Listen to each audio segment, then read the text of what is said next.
Phumlani, thank you for joining us on the program. Now, during this tour, the U.S. Secretary of State is expected to launch the U.S. strategy for sub-Saharan Africa. What do you expect that strategy to be like, and what's the significance of this tour, in your opinion?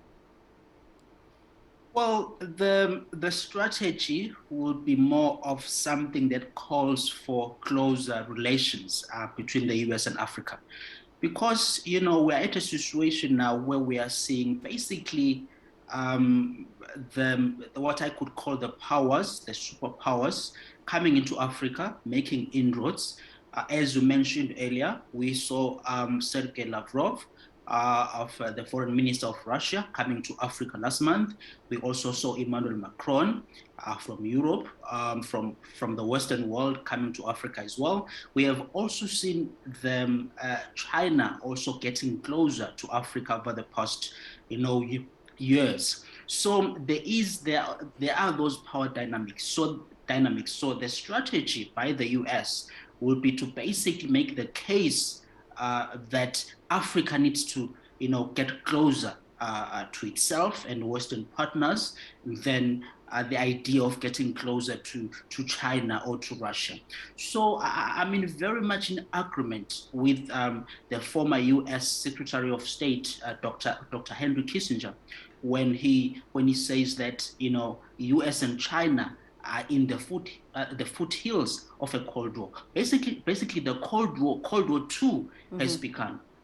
Even Professor Neil Ferguson has made the same case that we are in Cold War II, and Africa will need to adapt to that and strategize as to how it positions itself in a world where we have these countries, big countries, coming in for an influence. Well, after South Africa, he will then head to the DR Congo and Rwanda. What do you think these African nations can ask of the U.S. at this time? Well, there is a big fundamental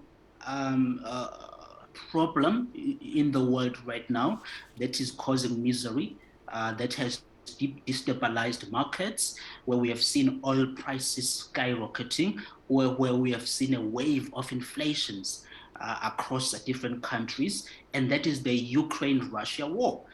And this war has negatively affected Africa, where we have seen, food hunger being worsened, prices rising up and up. So for African countries, they will have to say to Anthony Blinken, try and facilitate a process that can get to a settlement between Russia and Ukraine, a situation where we see the war coming to an end, so that markets normalize and Africa, can find itself, back to normal again. They will also have to raise the issues of security in Africa. They will have to call for stronger partnerships in that with the United States.